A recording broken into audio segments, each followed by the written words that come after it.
Hello there, what up, wrestling fans? We've got a lot to talk about tonight. Huge things happening in the world of WWE. The go home to WrestleMania Backlash Raw. We've got some brand new news, a rumoured opponent for Goldberg, and also he'll be making a debut on this coming week's SmackDown.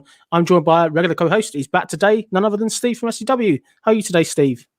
Yeah, really good. Thank you. It's been a few weeks. It's good to be back, and it's good to be talking wrestling with you once again. Let's dive into Monday Night Raw. How are you doing? Very good. It's good to have you here. Definitely looking forward to it. This was obviously quite a penultimate Raw going on the road to WrestleMania Backlash, so definitely looking forward to discussing it. Just before we go forward, just to let you know, this show is sponsored by www.popculturewrestling.com. We want to hear your opinion in the comments. We hope you enjoy Jonesy Chats Wrestling, and we really want to hear what you thought of Raw.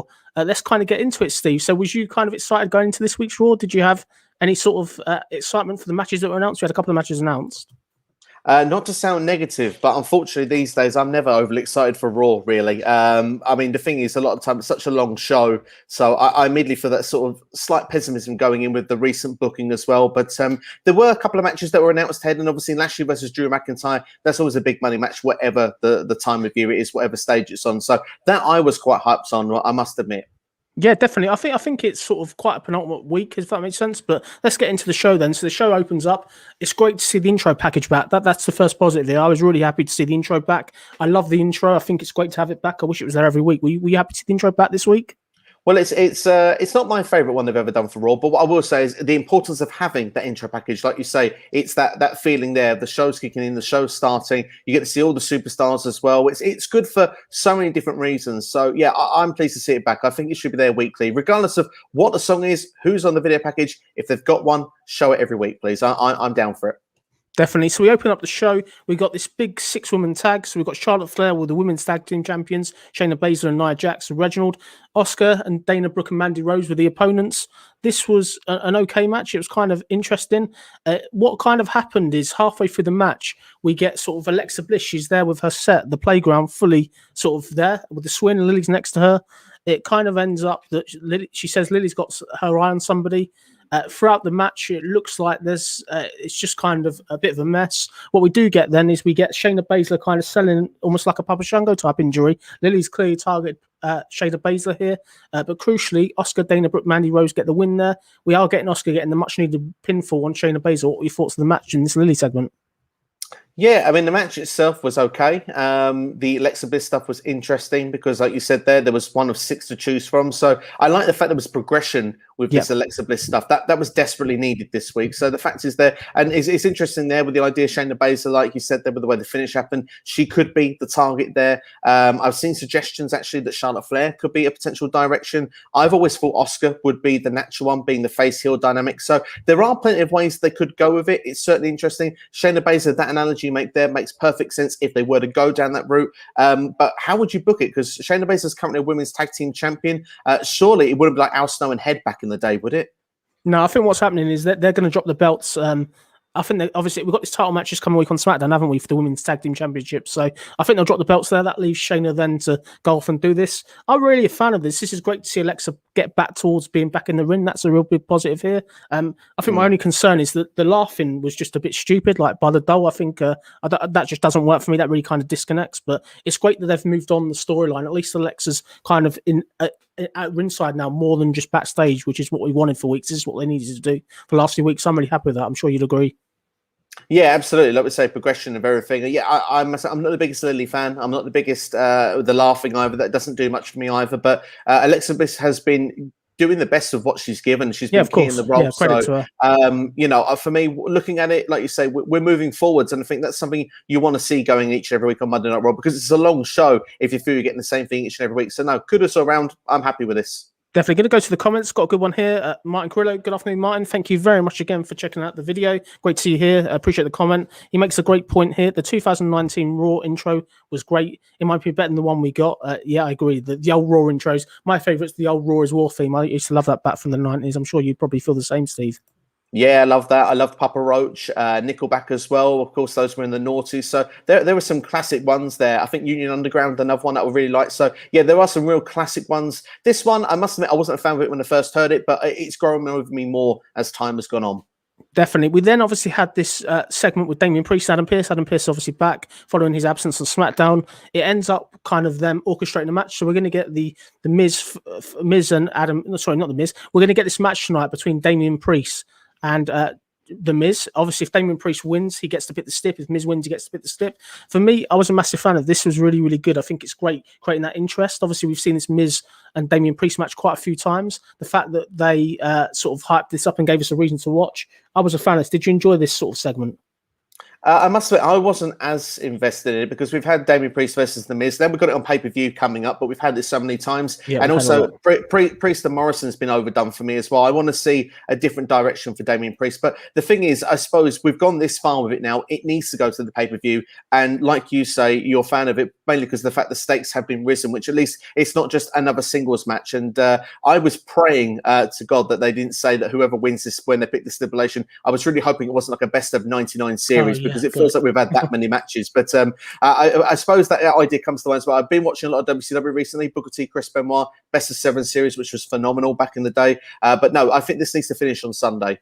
Yeah, I think definitely. I think looking at it, just a correction, it was Damian Priest and Morrison. Sorry, I got the wrong name there earlier. But they've had a match, obviously, previous 2 weeks. It's 2 weeks running, they've had a match. But I'm just glad. I'm hoping this is done. I'm hoping Damian Priest can win on Sunday. We can move forward from this. He needs to get away from the Miz. But I'm looking forward to it. I think the good thing about this was they're not just chucking this match out again this week with no reason. At least they're putting it out there, and it's leading to a match at the pay-per-view, which is this is really, really good. This makes sense to me.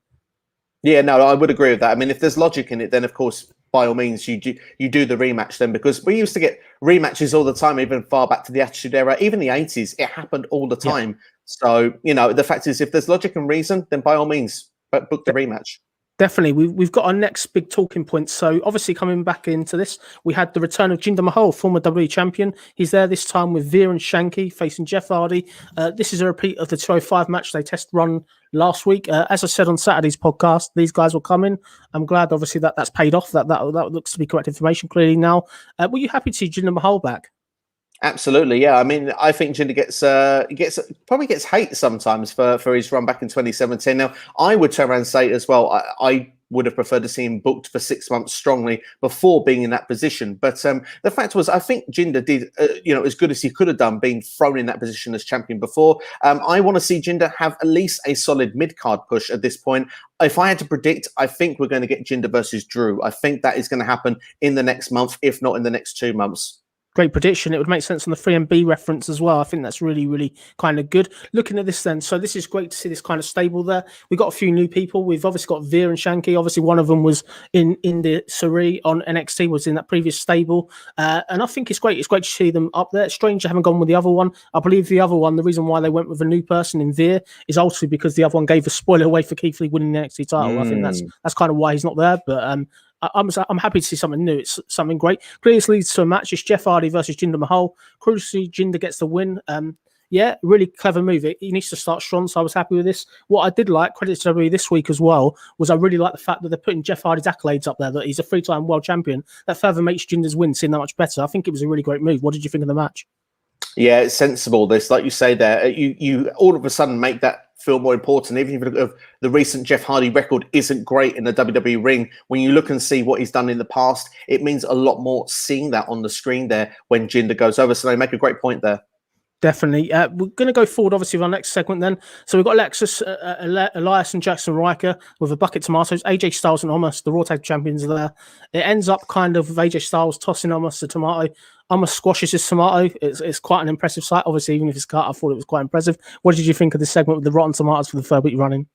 Well, I mean, the thing is, I've been missing for a couple of weeks, so thankfully I've not had to talk about the tomatoes so much. But yeah, I mean, the thing is, thankfully AJ Styles was saying what I was thinking to get a bit smartened up and to get a bit more seriously. You're with the Raw Tag Team Champions, almost showing how it's done, what it's going to do to the opponents in the ring. So for all in all, for the fact I'm not really, I mean, I love tomatoes, but not used in WWE. Not rotten but ones. the way not the rotten ones for sure. And thankfully we can move forward now from Tomatogate. Definitely. Sort of going to go to the comments. We've got quite a few here, so thank you all for your comments. Really appreciate it. Please, if you can, drop a thumbs up on the video. That will really help, just while I remember. So go to your comments. Got a great one here from Wrestling Network. Thanks for checking out the video. Damian Priest should win the United States Championship after his feud with The Miz. 100% agree. I think that's a great comment. Would you agree, Steve? Disagree? Yeah, I mean, he needs to progress on. Damien Priest has definitely got an it factor, so the United States Championship would certainly be a good direction to go in. I had previously said that I'd like to see him go into the Money in the Bank ladder match, but either of those would be really good, in my opinion. I think the US title, that's his level right now. So, yeah, I'd be cool for that. Definitely got a great one here from Mike Grillo. Thank you again for your comment, Martin. This feud has to finish at WrestleMania Backlash. If it doesn't, it's going to be rubbish. And Priest will not win anything if it continues. I agree. The Miz and Damien Priest has been going on. I did have a weird dream the other day that Bad Bunny came back at WrestleMania Backlash. I don't know. When I woke up, I thought, I can't believe it. This all makes total sense. But no, I don't think so. But no, Priest is winning on Sunday. Get it done. And as I said, I posted a tweet this week. I want to see him win Money in the Bank. He's the one I really think could do something with that briefcase. And I think it'd be great. I don't know what you think of that, Steve. Well, Priest can play both roles. It always suits a heel much more than a babyface, the Money in the Bank briefcase. But at the same time, looking at it, Priest has said he can do both roles, and he's kind of got an it factor about him. After being associated with Bad Bunny earlier this year, he's going to have a bit of a rub from that. I mean, for me, it's the time to do it. If you're going to pull the trigger for Priest, this is the year to do it. Because if you kind of give him these lackluster feuds for months and months upon end with no real end result, you get to about 6-7 months from down the line, you're going to forget everything about Damien Priest being with Bad Bunny, and it won't feel the same, and he'll just get lost in the shuffle. We don't want that. No, definitely not. Got a few more comments here. Just going to go to them. Rated R for Wrestling. Anthony, good afternoon, Anthony. Thank you for checking that video. I hope you're well. Hey, guys, what's up? All good here. Yeah, it was a good Raw, so I'm really happy for once. I kind of enjoyed it, which I can't believe I'm saying, which is good. Got a good one here for Dom. Good afternoon to you, Dom. Thank you very much for checking out the stream. I was expecting Vera Shanky to get more involved on the outside. I agree. I think that's a great point. Clearly, one of them's like 6'10", which I'm surprised they put somebody so tall on it with almost already on the brand. It's a strange choice, but this is week one. Let's see what they can do. I'm kind of excited for this. I'm really just excited to see Jinder back, really, in all honesty. What you got any comments to add on that? I do agree with the comment from Don Mills. My only thing I would say is that right now it looks like Jinder doesn't need to beat Jeff Hardy with assistance. But I imagine when we get to bigger matches for Jinder, perhaps they will get more involved. And if the prediction with Drew comes true, I think that would be a great place for that to happen. And maybe even give Jinder a big victory. Who knows? Would you have this tag team cost Drew the title on Sunday? Is that a route you'd go down, or this tandem? Would you do that, or is that too obvious?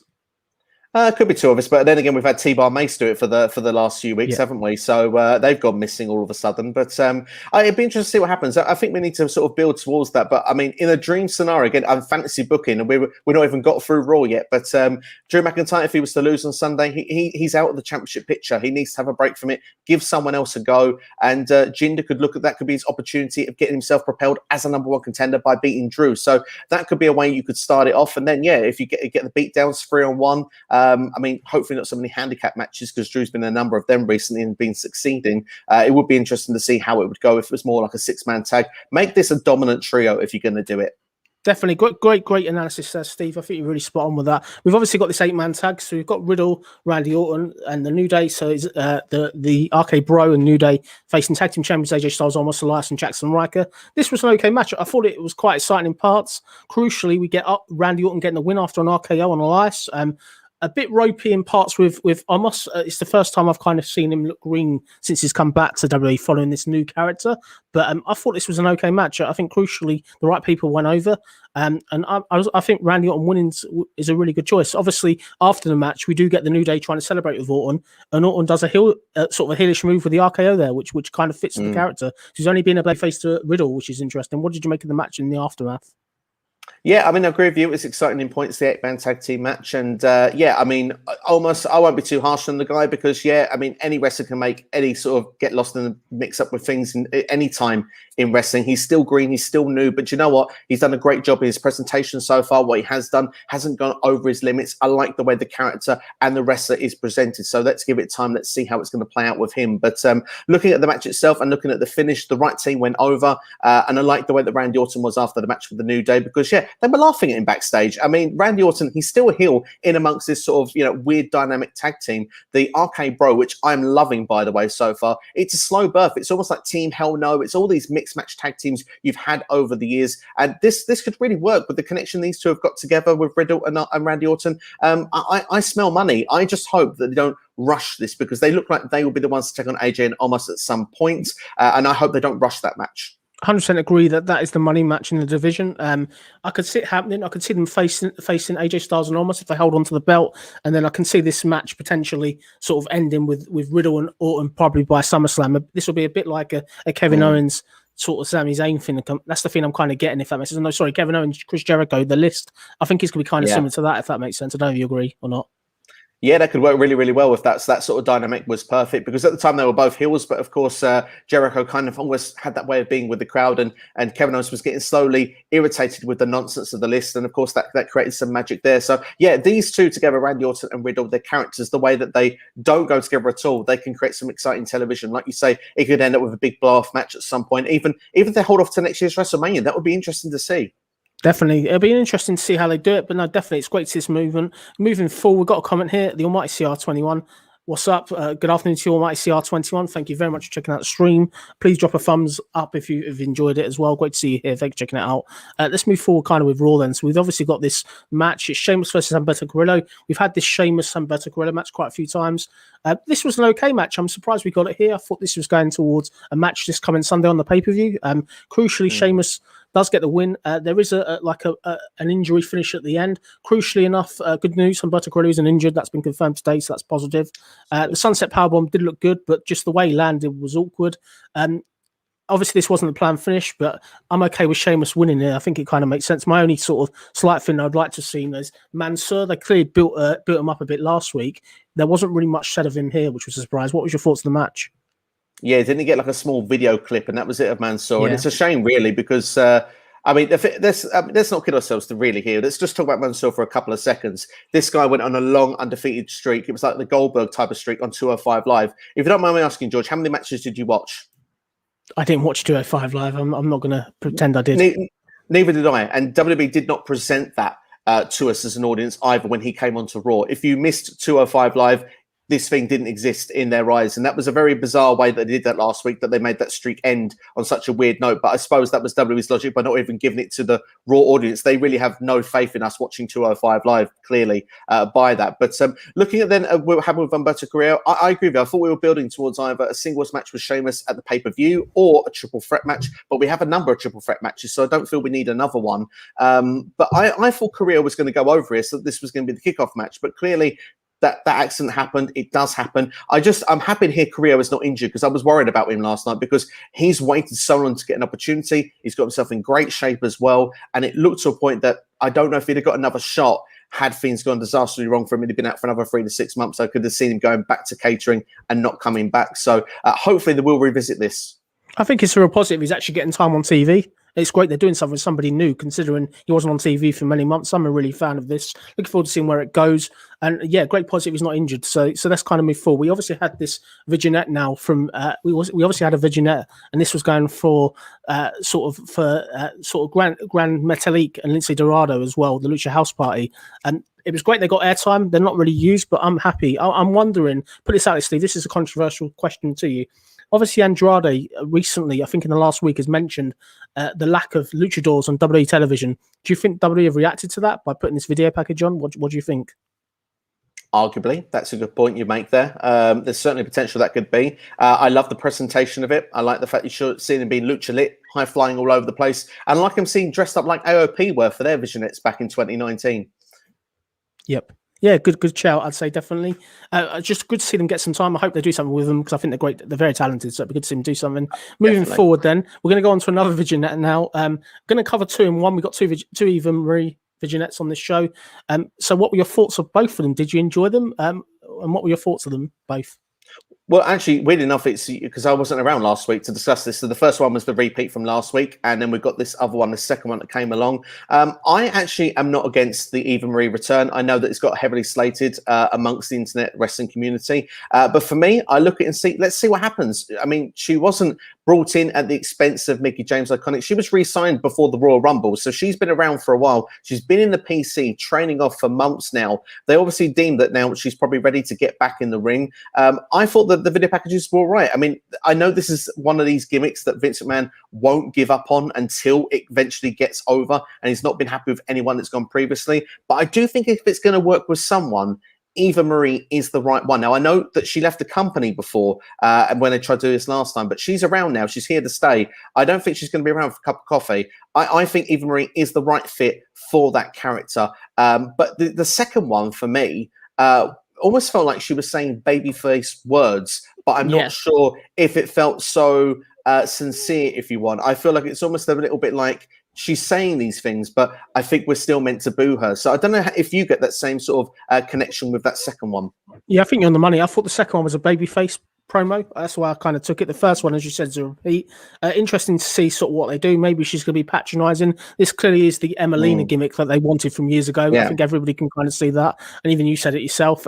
It's interesting what they do with her. I hear she's been taking some extra kind of lessons and learning to wrestle, which is going to be good. I really hope that they give her a chance this time. Obviously, last time she was in WWE with her wardrobe misfunctions and everything else, it kind of didn't really help her. But she's got a good chance. She's getting a good amount of airtime. And I'm interested to see where they go next with this. If she is going to be the sort of coming soon to Raw and she's going to be a heel, how will that affect sort of probably the next women's champion, Charlotte? Maybe that's what I want to see. And how will it affect Rhea Ripley and stuff like that? I think the Raw women's division is quite stacked at the moment. I'm just questioning if there's space for evolution. What do you think? Well, that's the thing. I mean, was she needed on Raw? Was she more needed on SmackDown? I'm not sure when you answer that. I know we've had a few suggestions for that SmackDown needs another superstar, but Mia Yim is supposed to debut on there anytime now. But looking things for Eva Marie, I won't do the evolution because I might muff that up if I keep trying to do that. But with Eva Marie, for me, I don't see her in the Raw Women's Championship picture anytime soon, but I see her around that middle sort of area, and I think she can build herself up towards it. I mean, it's a marathon, not a sprint. So let's see where it goes with her, but I have confidence that this can work, and if we don't expect too much too soon, I think this could work. I think a lot of people have been hating on it. I can see people perhaps going back on this in a few months and going, actually, it's better than I thought. Yeah, let's hope so. I hope it goes really well. Moving forward, this next match was absolutely massive. We had the Shelton Benjamin Cedric Alexander match. For me, I was surprised we saw it on Raw. This could be a pay-per-view level match, despite the recent booking of both. Really kind of enjoyed this match. This match was really, really good. One crucial issue I have with it, I cannot believe Shelton Benjamin's beating Cedric Alexander. I would have thought you'd put the young guy over, but the only positive I can take from this, if this is going to be a best of 3 series, which maybe is what it would make sense to be, I'm a fan of this, but it's great to see them both on TV in a competitive match. What did you think of the match and sort of the win of Benjamin? Yeah, I was surprised with the win of Benjamin, but it made sense in a way because it actually fits with Prime Alexander's character over the last sort of 4 or 5 months of almost, turning heel, doing really well, picking up the victories, but then getting too full of himself. He's got full of himself to the point that he got himself kicked out of the Hurt Business, lost the Raw Tag Team Championships, and in the point there where he was dominating Shelton Benjamin, because he was literally dominating that match, he got to the point that he got too arrogant, too cocky, and he let something slip of attention for a couple of seconds, got put into Shelton's finishing move, and got the 1-2-3. It was a surprising victory for Shelton, but in the grand scheme of things, character-wise, it does add up. It gives a chance for Alexander now to go back and regroup, cut that stuff out, come back and be stronger next time round. But yeah, I hope this isn't a one and done. I hope they're not off to catering now. Let's see where this can progress further, because with these two, I actually am enjoying this feud. I want to see it again. I'd love to see it on the pay-per-view on Sunday. That would be really, really good if we could. But let's get a win for Cedric next week. Let's make it 1-1. And let's have a decider. This could be 2021's answer to Chris Benoit, Booker T from WCW for me. I think both these wrestlers, let's forget the recent booking. They're both so talented and they're both really, really good. And they deserve better than what they're getting, I think. Yeah, absolutely. They're both very talented guys. Both could be doing a lot better than what they were. I still, if I had a choice, they'd be still in the Raw Tag Team division, because you've built a division. Now you're breaking one team up, possibly two. We'll come on to talk about that very soon. But I mean, it is what it is. But I mean, you suggested their best of 3 series. How about, Cedric gets his win next week? How about the 3rd week? The winner is actually getting themselves into the Money in the Bank ladder match, make it a qualifier. Definitely. Going to go to the comments. We've got a few comments here, so I'll just get them up. Hello, Martin. Thank you very much for the comment again. Grand Metalik is the most underrated luchador in WWE right now. He was in the Cruiserweight Classic, and he impressed me from this point. Yeah, great point. I think he is very underrated. Anything you want to add on that comment, Steve? He is the king of the ropes. Definitely. Good one here from DC Wrestling. Hey, guys. Good afternoon, DC Wrestling. Thank you very much for checking out the stream. Hope you enjoy it. And if you can, please give us a thumbs up. That will really help. So let's kind of carry on with this then. So we obviously then had this Asuka versus Rhea Ripley match. This is a WrestleMania rematch we're getting here. They're really stacking the show. Obviously, this is Asuka's 2nd match of the night. I'm not normally a fan of people having more than one match. This was kind of okay. Crucially, we end up with Charlotte Flair. She comes out, her music hits the middle of the match, which is kind of the regular thing, it seems, at the moment. She does commentary. By the end of it, it ends up kind of with Ripley getting the win after the Riptide. What do you make of Rhea getting the win here? Is it the right move? And do you think, do we know who's taking the pinfall on Sunday based on kind of this? Well, do you know what? Weirdly enough, Rhea Ripley needed the win because obviously Rhea's not long been champion. She needs to remain looking strong. But usually the winner on Raw doesn't win on the pay-per-view. If you look at the 50-50 bookings record of WWE. So that does throw some questions in there. What I would say is with the Queen Charlotte Flair being around ringside there, sometimes you just have to look at it and say the Queen, she's playing chess while the others are playing checkers. She had everyone in the palm of her hand. She's worked Sonya Deville to get this match really, really well over. It's done so much benefit for her. It's put Asuka in a weaker spot. Rhea Ripley's been in a hard-fought match as well. She was distracting both of them for her amusement during the match also. This is going to be a really great triple threat match on Sunday. I can't wait to see it. But I do think that Asuka is taking the pinfall on Sunday. But the question is, who is walking away as the champion? That is still undecided. Yeah, great points. I think this is one of the matches on Sunday where it's up in the air. We got down to one or two people. I think that if I was going to put my money on it, one or two can win. The rebirth of Charlotte since she's come back for them WrestleMania has been fantastic. She's really like a brand new character. The heel heat she's getting is amazing, and I'm really enjoying this. I think Rhea Ripley hasn't been booked the strongest even since winning the belt, but she's still a fantastic wrestler. I think this is going to be a great match, but I think you're spot on. I think Asuka's the one that's got to take the pinfall, get some time away from this, but I'm excited. I think this is going to be a great triple threat. It's one of the probably best ones on the show. What do you think? Yeah, absolutely. I'm really excited for the triple threat match on Sunday. I was looking forward to the idea of it when they, started building this a few weeks on Raw. I even put a post on Twitter seeing the reaction of it at the time. For me, I think it's going to be a great match. Three very talented women in the same match, same time, and just let them go at it. Why not? And like you say, it's an unpredictable winner, so that's a great feeling for this Sunday. Definitely. Going to go to the comments. Got a good one here from mine. Thank you for coming again, Martin. I guess Asuka and Rhea were so distracted by Charlotte. It was, I guess, yeah, definitely. She had some good heel heat, didn't she? That's for sure. Absolutely. Charlotte's on another level right now. Going to go to the comment from Don Mills as well. Charlotte is looking hot at the moment. Yeah, no, I mean, that's a fair kind of statement. Would you agree with that? Or? Well, I mean, I'm a happily spoken for man, so I can't really comment for that one, I'm afraid. Definitely. Sort of moving forward then, we then obviously had this John Morrison, Damian Priest match. Obviously, it's a rematch from last week. This is coming off the Damian Priest Chronicle documentary that aired this past week. So this wasn't a too bad match. Obviously, whoever wins would be able to choose a stipulation. They got a fair bit of time. This was far better than the match the week before. Damian Priest does get the windfall. The lights net breaker, hit the lights net breaker. It's looking really, really good. I'm happy Damian Priest got the win here. He needed to get his momentum back. What did you think of this match?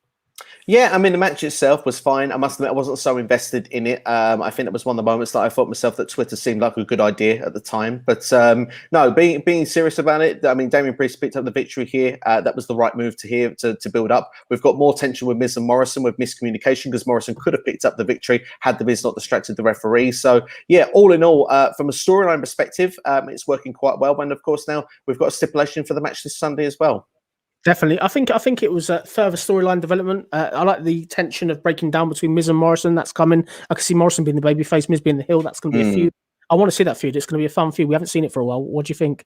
Yeah, hopefully. My only concern is I feel the Miz will be all right going forward because Miz always finds WWE TV time. But I don't want to see Morrison get lost in the shuffle either because Morrison's far too talented for that. Yeah, I think he is far too talented. We know what he can do at Lucha Underground and places like that where he led the promotion, back at Impact Wrestling where he led the promotion. So let's not see him lost in the Ricochet Ali shuffle. I think he's far better than that. Absolutely, I 100% agree. The only thing is I'm dreading the idea of WWE learning what drip actually means because they use it on every single superstar now. But hey, it is what it is. Definitely. I've got one last thing to add about it as well. With this stipulation and lumberjack match, for me, I look at this, it's a real positive. Loads of people are going to get time on the pay-per-view, like at least at ringside, so that will get them some time in front of the camera. I was surprised that part of me thought we were going to get like a handicap match. Part of me thought that Damian Priest would say, I can beat you both on my own, so I'm surprised we didn't do that. Were you happy with the stipulation lumberjack, or did you want to see a handicap match or something different? What stipulation did you want to see? I was half expecting a steel cage, but then I remembered we had it at WrestleMania. So it's like because Miz has run away, so it's always that what can you not run away from? Is it a strap match or something like that? But he went with a lumberjack match, and I think lumberjack match, it's been a while since we've seen one. It's a fresh, exciting idea, doesn't involve too much complication. Like you say, it gets more people on TV sitting around ringside. Arguably, your catering crew will get some pay-per-view TV time. So yeah, this ticks a lot of boxes. I'm looking forward to it. Definitely. We're going to go to this WrestleMania match now, a WrestleMania rematch. It's Drew McIntyre facing the WWE champion Bobby Lashley. This was a really kind of strong match. It was pretty good. It was pretty hard hitting. It went about 30 minutes, and then obviously we do get the Titantron going. We get Braun Strowman there. He obviously comes out. It ends up with him running in. It ends up with a Claymore kick. It's a DQ win for Drew McIntyre. By the end of the show, we've got basically Braun destroying everybody. He does a great spot where he ends up sort of doing like a running slam, and it's going through the barrier, which I thought looked awesome. This made Braun look $1 million, despite him probably being the one that takes the pinfall on Sunday. This was a really good segment. This is all your crucial players going into this world title match on the pay-per-view. I enjoyed this segment. Although we've seen this combination of matches quite a lot recently, I think it was a really, really good main event. What did you think? Yeah, I enjoyed the main event, particularly the fallout, and I like the build-up as well, actually. I love the fact throughout the night that MVP had been discussing business ideas, potentially of having Lashley and Strowman take Drew McIntyre out of the match on Sunday. I thought that was well put together. But yeah, I mean, of course, yeah, the match was decent. Braun Strowman coming out to make sure there's no clean finish. Everyone's protected. No one's taken a loss this close to Sunday. And like you say, Braun, that was the monster. That's what we want to see from Braun Strowman, the way he just annihilated everyone. And like you say, the spot we're going with Lashley with a power slam through the barricade looked absolutely amazing. And it was the right thing. I mean, Drew McIntyre looked strong last week. Braun's going into the pay-per-view looking strong this week. Yes, again, I agree with you. He's probably the one taking the fall. But do you know what? This is a match, again, that doesn't seem so obvious of what the victory is going to be. So I'm really looking forward to this. I'm really getting SummerSlam 2017 vibes at the main event there. If you remember the Fatal 4-Way they had, which was, I believe at the time, Roman Reigns, Brock Lesnar, Samoa Joe, and Braun Strowman, they absolutely just tore the whole setup. And it was just, big men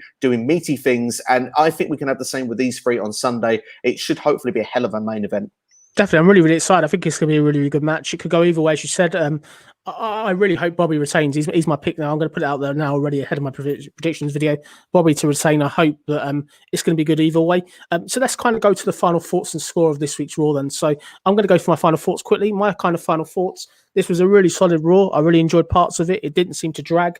And I really kind of enjoyed the amount of big matches they gave us on the show. It felt like they put some real effort in, like sort of giving us matches that we hadn't seen before, which was kind of good. My only real sort of thing I'd like to have seen is my $1 million question is, where's Dominik Dijakovic? This guy, ever since he came back 2 weeks ago with Mace, they looked like they were doing something with these guys. I think he's really missing, and I really would want to see him do it. But my score out of 10 for this week's Raw, I'm going to go 6 out of 10. I think it's definitely a 6 out of 10 show. It's far better than the past 2 or 3 weeks. What's your final thoughts and score, Steve?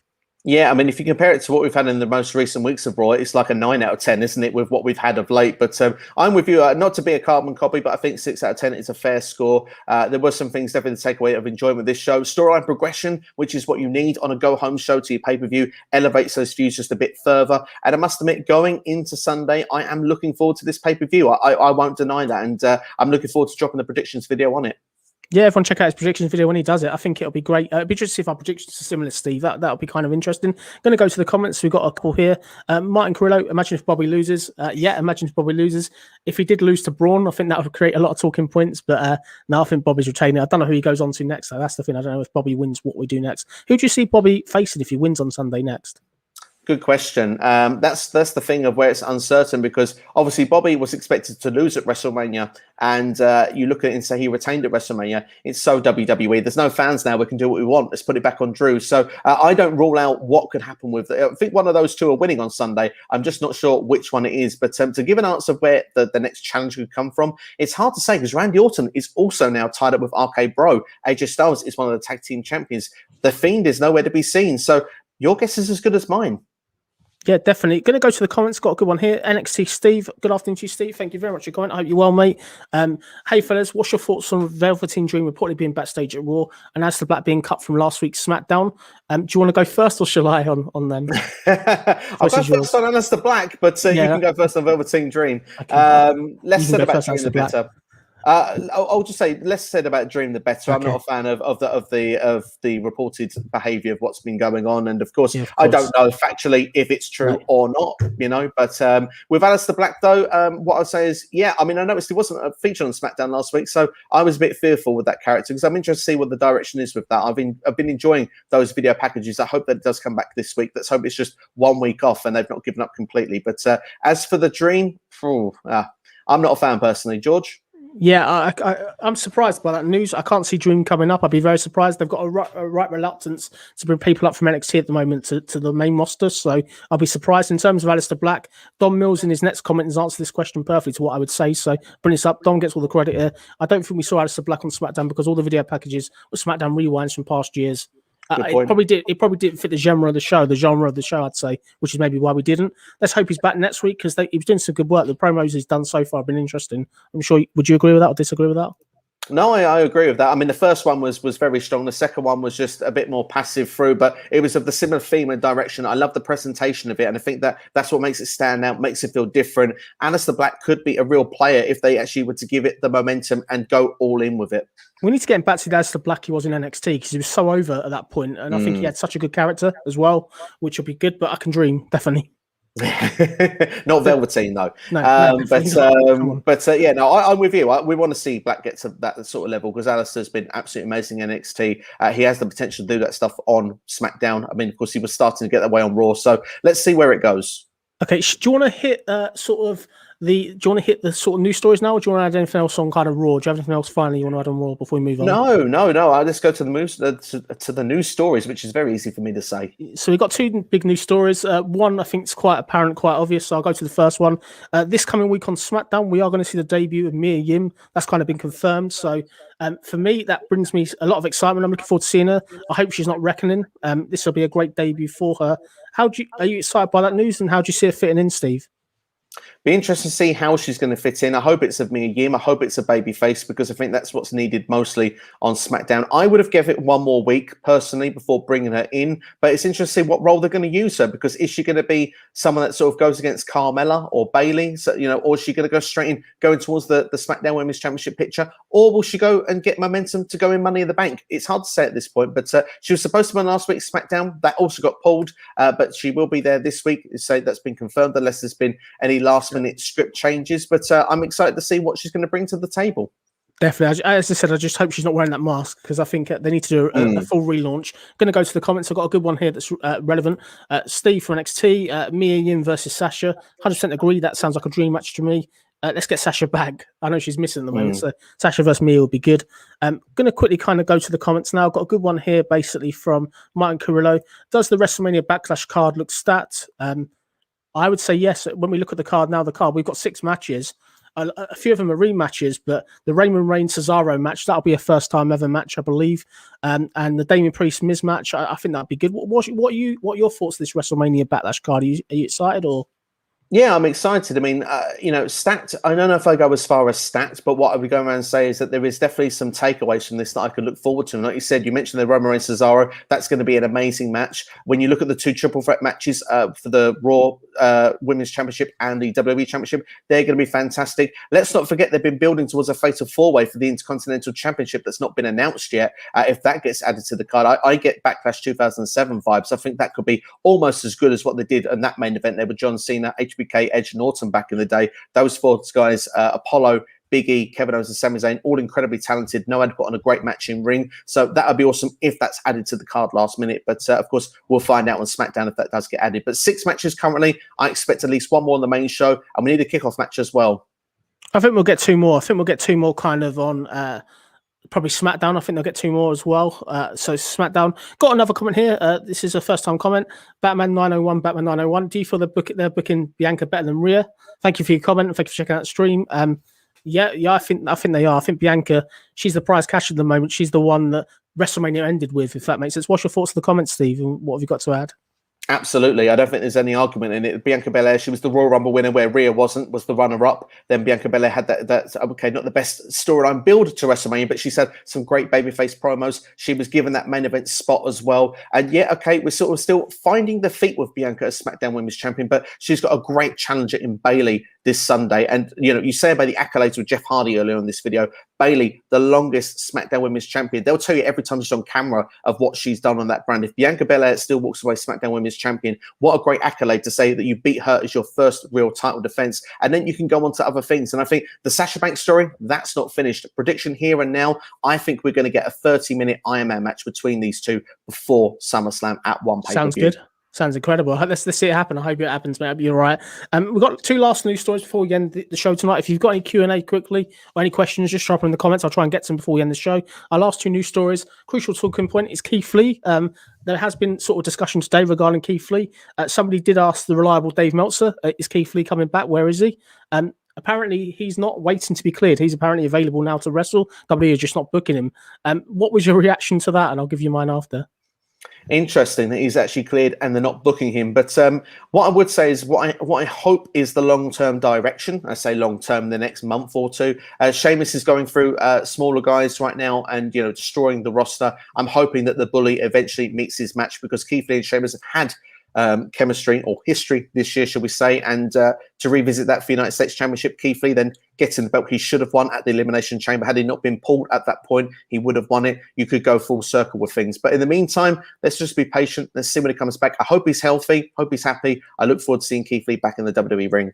I remember the Keith Lee and Sheamus matches they had before that. We saw one in December, one in January. Both of them were really, really solid. So I'd be a fan of that. I really hope Keith Lee, if he is cleared, I'd really like to see him in the ring soon. I think they've got a great chance to build him back.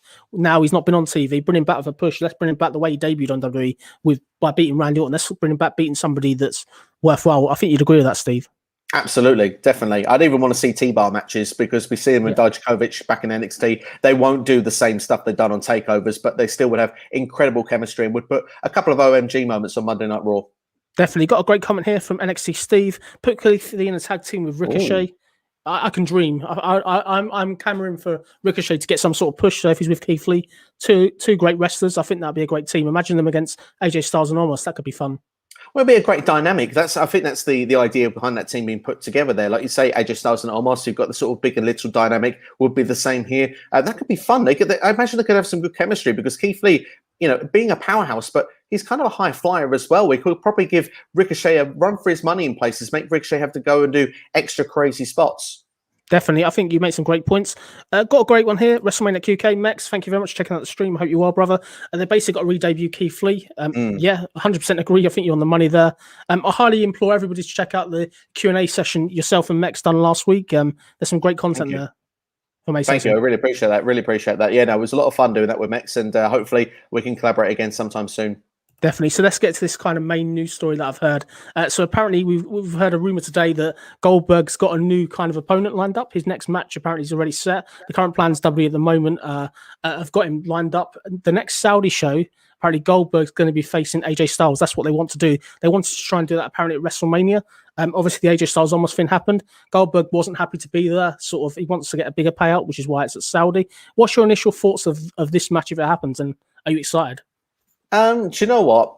If we're going to get a good match out of Goldberg, AJ is going to be the best that you can do of getting a great match out of Goldberg, even for a few minutes. I do think Goldberg had a good performance actually against Drew at the Royal Rumble this year. So let's give Goldberg some praise for once, rather than me actually bashing every time I hear his name. But someone like AJ Styles, there's no harm, win, lose, or draw here. AJ can put Goldberg over, make him look great, and it does nothing to harm AJ Styles because AJ could be at the top of the card, he could be at the bottom of the card. He's still AJ Styles. He's done everything in WWE, and he's just one of them superstars that it's fine to lose to Goldberg. So yeah, I'm actually okay with it.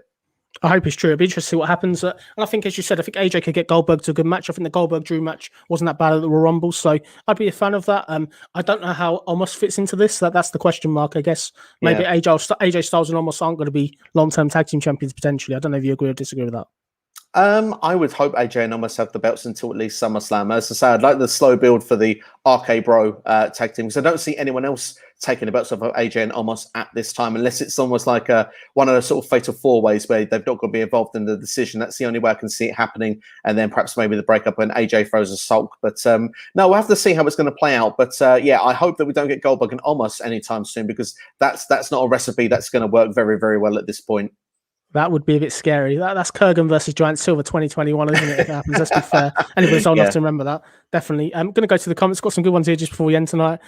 Martin Carrillo, they got to remove. Hopefully they remove Keith Lee's singlet, but that's a dream.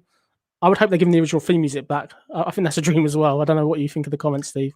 Yeah, I mean, they unfortunately won't go back for the theme music, I'm afraid. But do you know what? His current one was growing on me, and I don't mind Keith Lee's new singlet look that he's got currently. I mean, it's better than what he debuted with. But I mean, ultimately, it's not about the look, is it? It's the way Keith Lee is presented as an athlete, and the way he's presented, like to us on the screen. If he comes back, going for the United States Championship, looking dominant in trying to win that back, or even if he's in the tag team, going for the tag team championships. Whatever they do with Keith Lee, make him look strong. It's not about the music. It's not about the ring attire. It's the way that he is in the ring, and he's one of the best that does it. Keith Lee could be one of the biggest stars in WWE if they book him right. I'd love to see Keith Lee versus Dijakovic again, but in WWE this time. I think that would be absolutely fantastic if both are built well. Yeah, absolutely. It would be amazing to see. I mean, they've got such great chemistry. Their takeover match was incredible. In fact, even the stuff building up there, they had about 3 or 4 months beforehand on just normal NXT TV when it was 1 hour, and those matches were just mind blowing. Yeah, going to go to the comments. Got the last few comments just before we hit one final news story tonight that I've just remembered, actually, so I better hear. Good one here from NXT Steve. Steve hit the nail on the head with the Keith Lee Ricochet comment. So well done, Steve. Pat on the back again. Well done, mate. Great analysis. WrestleMania UK. I don't care that we see Goldberg. My issue is Goldberg always has to win. Why is that? Probably because of the pay. That's all I can presume. I know that he's a legend. He barely gives anything back. Do you think that's down to creative control, Steve? Or do you reckon that's just because he's a legend, if that makes sense? He demands it.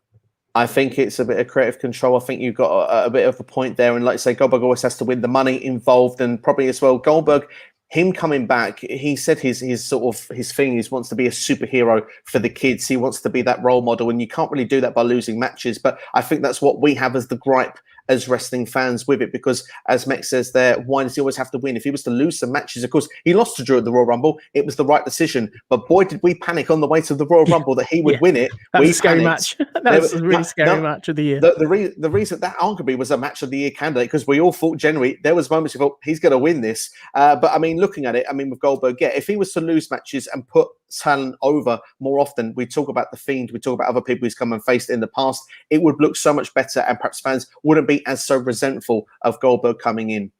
Definitely. Going to go to the last comments we got here. Batman 901. Do you feel like they're going to have Bianca beat the 4 horsewoman? I'll let you answer that first.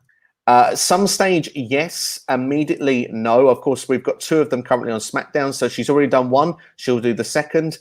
Charlotte Flair, I could see her winning if they had a match at some point. Becky Lynch would be the one, but it depends when Becky comes back.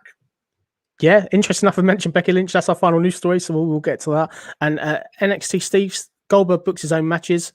Yeah, 100% Goldberg decides what he wants to do, whether it be beating Fiend or whoever. I think that's a fair statement, Steve. I think you'd agree. Yeah, absolutely. Thank goodness he doesn't book 30-minute not classics, shall we say, 30-minute stinkers. Thank God. Yeah, definitely. So moving forward, big news today. Apparently Becky Lynch has signed a new contract, so that's quite positive. I think happy to see it. Looking forward to seeing when she comes back to WWE. Clearly, she was going to be coming back at WrestleMania in the Bayley segment that kind of the Bellas got involved in. But I think they're waiting for the fans to come back. Do we see Becky Lynch back at SummerSlam? What's your thoughts on the new contract? Very happy to see she signed a new contract. I mean, she's one of the big time players in the world. Of course, if she was to ever leave WWE, she could pick where she wants to go, what she wants to do. I mean, I even heard rumors about a year ago that Marvel were interested in having her to actually be involved with movies. So Becky Lynch, the future will be bright for her, whatever she decides to do. But the fact she's decided to commit to WWE is a great thing. I can see her going to the SmackDown brand. So comment there mentioned the idea of Bianca Belair and Becky Lynch. I mean, that could be a match we could even see at next year's WrestleMania, perhaps even towards the end of the calendar year, because Becky Lynch, I think she'll be in the same show as her husband-to-be, Seth Rollins. Great shout. I think she's definitely the Roman Reigns of WWE. She's the main one they've got now that can bring people in to watch and stuff. And I think if she did a program even against Sasha or even against Bianca, it would be money, in my opinion. I think it could definitely create some interest. Absolutely. Definitely. Got Mex here. This is probably comment of the night. I have to give it to you, Mex. This is fantastic. I need to fell off my chair. I had emergency service on speed dial in case Goldberg beat McIntyre. Yeah, you weren't the only one. Definitely. Yeah, definitely. Okay, so really appreciate all the comments so far this evening. Just before you end the video, Steve, please tell everybody what's coming up on your fantastic channel. Thank you very much. SCW, the wrestling channel. That is available, of course, on YouTube, so make sure to go and check it out if you haven't already. WrestleMania Backlash predictions are coming this evening. They will be dropping tonight, so keep an eye. I will be setting a time for them, probably around 9 p.m. this evening, UK time. They will be available for you, and there'll be a live Q&A tomorrow. SCW Live will be coming back, and Jonesy, you're going to join the show this week, and we're going to go on the earlier time this week in the UK time of 5 p.m. So make sure to come and drop us some questions. We're going to talk WrestleMania Backlash, basically, so get all your Backlash questions in, whether it's current, whether it's retro. Get yourself involved. We look forward to interacting with you. Definitely looking forward to it. It'd be great to be there, Steve, as always. Steve, listen, I want to thank you so much for doing the show. That's it from us here. I want to thank you all for watching. Thank you all for joining and watching us. Have yourselves a great week. I hope you enjoy NXT if you're tuning in tonight. Be well, stay safe. Thank you all for all the support. We'll obviously see you tomorrow on Steve's channel, SCW, for the Q&A tomorrow at 5 p.m. Please, as always, hit that thumbs up on the way out. And as always, if you're not already, please subscribe to the channel. This has been Jonesy, joined by Steve from SCW. And I really appreciate all your comments. And thank you for watching. See ya.